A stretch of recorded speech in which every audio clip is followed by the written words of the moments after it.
చేస్తాను. లోకల్ అంట. నువ్వు కూడా ఇందులో పాత్రధారివే. ఇప్పుడు మమ్మల్ని పోలీసులు ఏం చేయాలా అంటే ఇది స్టార్ట్ అయిందన్నమాట. మేము ఎక్కడికి వెళ్ళాలన్నా, మేము ఎవరి గురించి మాట్లాడాలన్నా లా అండ్ ఆర్డర్ ఇష్యూ వస్తే మీరు వెళ్ళొద్దు. రేపటి నుంచి నాకు తెలిసి ఆఫీస్ దగ్గరికే వస్తారనుకుంటా. నాకు తెలిసి నేను అనుకోవడం ఆఫీస్ రేపు ఉదయం మార్నింగ్ న్యూస్ లో మాట్లాడగానే ఆఫీస్ దగ్గరికే వస్తారు కావచ్చేమో. ఎక్కడ పోవాలండి జనాలు? ఇంత అన్యాయం ఉంటుందా? మాట్లాడుతున్న మేమే మా ఛానల్లో వస్తున్నాం. వేరే ఏ ఛానల్లో రావట్లేదు ఈ వార్త. మేము మీరు అరెస్ట్ చేస్తారా చేయండి. ఇప్పుడు మేము ఏడికి పోతున్నాను మీకు ఎట్లా తెలుసు? నేను విజయవాడకు పోతున్నా. నువ్వు ఎట్లా డిసైడ్ చేసినావు? ఈ టోల్ ప్లాజా దగ్గరికి వచ్చి నకరేకలు దాటంగానే ఆపేసినావు.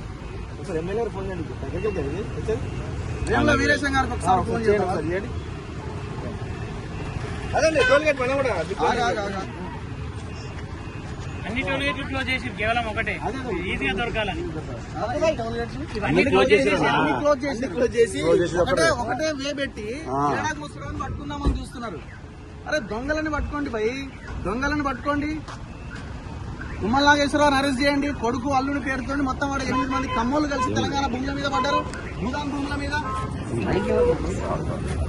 భూముల మీద పడ్డారు. అరే 1954 పహానీలు ఆ భూములు భూదాన్ భూములు అని చెప్తున్నది. భూదాన్ యజ్ఞ బోర్డు 62 ఎకరాలు ఆ పేదలకు ఇచ్చేసింది ఇళ్ల స్థలాలు. రెవెన్యూ వాళ్ళు వాళ్ళకి కేటాయింపు చేసి లేఅవుట్ చేసి మొత్తం ఇవ్వాల్సింది పోయి 10 ఏళ్లుగా గుడిసెలేసుకున్న వాళ్ళని అన్యాయంగా రోడ్డు పాలు చేస్తున్నారే. అసలు అక్కడ తప్పే జరుగుతలే అన్నప్పుడు రేవంత్ రెడ్డి నువ్వు ఇంత పెద్ద మొగోనివని నేను అనుకోలేదు నాయన. ఇంత పెద్ద దార్కాడు అని నేను అనుకోలే. నువ్వు మమ్మల్ని అడ్డుకుంటే ఏమొస్తుందా బాబు? పొంగులేటి శ్రీనివాసరెడ్డి తెలవకుండా జరుగుతుందా రెవెన్యూ మంత్రికి? రెవెన్యూ మంత్రి అంటున్నాడు అక్కడికి వెళ్ళిన వాళ్ళ కలెక్టర్ కాన్ఫరెన్స్ కలుపుతా అంటున్నాడు. కలెక్టర్ లేదు సార్ మీకు గతంలో 6 నెలల కింద చెప్పినాం అంటున్నట. మరి ఇప్పుడు చెప్పాలి కదా, 6 నెలల కింద ఎట్లా చెప్తామనంటే సైలెంట్ ఉన్నాడు, మాట్లాడలేదు. ఇప్పుడు మొత్తం పోలీసులు మీరు ఏం చెప్పండి, ఇక్కడ ఎంతసేపు ఆపుతారు చెప్పండి, మీరన్నా చెప్పండి.